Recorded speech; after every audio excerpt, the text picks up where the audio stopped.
Hey guys, today with HalfPint Cooking, we are gonna make a 7-layer bean dip. We have a party to go to tonight, and this is what I said I would bring, and so we're gonna make it for you so you can see how to make it. This is the best 7-layer bean dip. I don't even like the store-bought stuff because it's just not good.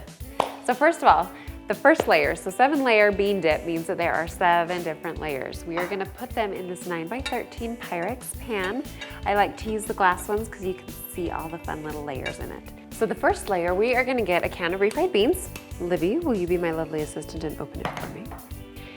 And the secret ingredient to the bean layer is to add a can of the bean dip. I like the Fritos, just regular bean dip because it's got a little bit of spice to it, but the other ones have a lot more spice to it. So I just like the plain old bean dip. So 1 full can of refried beans, traditional style, and then 1 can of this Fritos bean dip.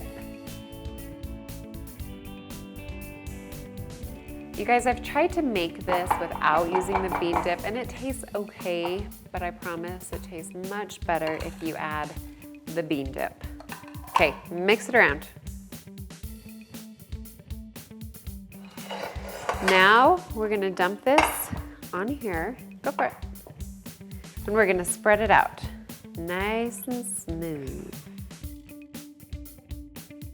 So because I like to see the layers on the side, I like to keep the sides really clean. So the spatula will help you do that. So it doesn't look like just one big layer of beans. So the next layer is going to be guacamole. Now we've made a video on how to make guacamole, so you can watch that, or we can just do a simple variation of it here today, which is, oh, do you want to grab a spoon? I want to smash it. Okay, you can smash it. We're just gonna add a little bit of lime juice and some garlic salt. The other things have a lot of flavor to them, so we don't need a lot of extra spices in the guacamole. So how we open it, we cut it like that. Carefully get a sharp knife, stab it. You can put it down first to stab it and then twist the seed out, of course. Okay, so let's put the avocado down. Yeah. Grab it. Good. Now you can pick it up, twist. Ta-da! Why don't you scoop the avocado out? You want to make sure your avocados are soft or else they will not squish. But look how beautiful these are. Isn't that a pretty avocado? Because while she does that, I'm going to wash this bowl and the spatula because we're going to reuse this bowl again. Less dishes for later, right? So actually, while Libby continues to smash the avocados and get those all out, I'm gonna go on to the next layer and start working on that. So the next layer, we need 1 cup of sour cream. You're gonna put that in your mixing bowl. And then you need 1/2 cup of mayonnaise. You can do a little less if you want. Put that in. And then you're gonna get 1/2 package of taco seasoning. You can use any flavor that you like. And I'm just gonna kind of feel for what 1/2 of it is and put it in. You can put a full one in if you want. I just don't like too much. And we just mix it in. And usually how I tell is just by the way it looks. You don't want it to be white, but you don't want it to be overly red and pinkish color. So, look at that. So cool. Cool, huh? Now we're gonna get our lime, cut it in half. I thought it was gonna be like this. I'm just gonna do about 1/2 of a lime. You can use a juicer, I'm just using my knife. Just be careful and know what you're doing. And then we're just gonna add some garlic salt. That's all that we're gonna add today. Probably 1/4 teaspoon or so. Just taste it and see if you like it. I'm gonna add a little bit of cumin and some black pepper. I'm a little bit sick and I'm gonna be sharing this, so I don't wanna be licking this fork. So I'm putting it on a spoon, not touching it, and tasting it that way. That tastes better. Okay. So then we're going to put a thin layer. If you want a thicker layer, you can add more avocados, but avocados can get kind of expensive, and so I didn't want to do too many. And a little bit of avocado goes a long way. Okay, do you want to spread it, Lib? Okay, so we have the guacamole. Now we're gonna add all of this sauce to it. So the next couple of layers you can do whichever order you want, but this is the layer that I like to do it because I like to see the bright colors.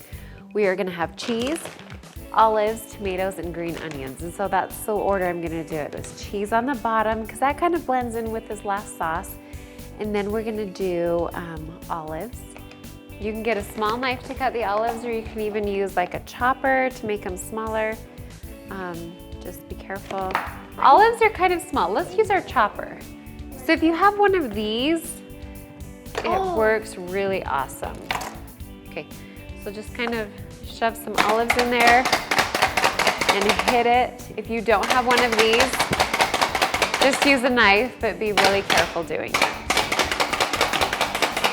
Okay, now we're just gonna spread these on. If you don't like olives, get rid of the olives and make it a 6-layer bean dip. Okay, I already washed my tomatoes, but there is a trick to cutting tomatoes if you want to use them in salsas and stuff like this, because tomatoes have a lot of juices in it and you don't want it to juice up really well. So an easy way is I like to just quarter it, cut it from the top down, and then be careful when you're using your knife. You kind of want to flatten it out, push it down, and you want to scrape all this stuff out. It's kind of a waste, but you can either eat that, put some salt on it and eat it up, but it will really help the bean dip from going bad. And so you can either throw away the extra bean dip, which is a lot more waste than just throwing away some little pieces of tomato. Okay, so I just quarter it.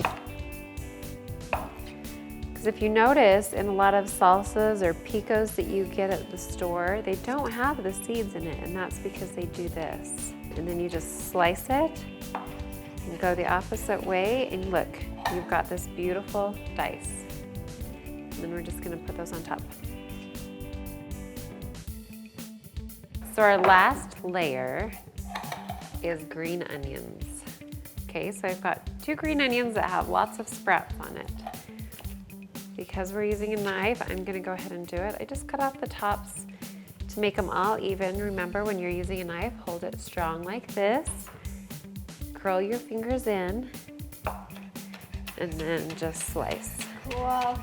Keep the bottom of your knife touching at all times. If you lift it up, then you have the chance of coming and cutting your fingers up here, okay? So when it's always touching the floor, it's really hard to get it up. Look, see how much my arm has to stretch? And it's just kind of a rocking motion. My arm is just smooth, going back and forth and back and forth. Okay, and then my fingers just slowly inch up. Okay, guys, we're done. Look at that. What do you think? Can you see the layers? Kind of. Not that side. This side you can see it a little more. Yeah. Okay. Okay, now's the true test. How does it taste? Guys, I've talked about these before, but these Juanita chips are so good. I hope that you can find them in your stores because they really taste like just so fresh and homemade and delicious. So what you can do when you take this to parties, you take a spoon and you put it in here so people can put a whole spoonful on their plate. And then it just makes it easier for them to eat, and then there's not as many germs sharing because we don't want to double dip. And when people eat it this way, they tend to scrape off the top. So when they use a spoon, they can actually get down to the beans, which is one of my favorite parts. What do you think? So good. So thanks for watching another episode of HalfPint Cooking, where we made 7-layer bean dip. I hope you try this at home and give us a thumbs up, and don't forget to subscribe and share it with your friends. We'd love to get more people following us so we can grow and help more kids and moms and college kids and everybody else cooking. Thanks. I'm gonna sneeze.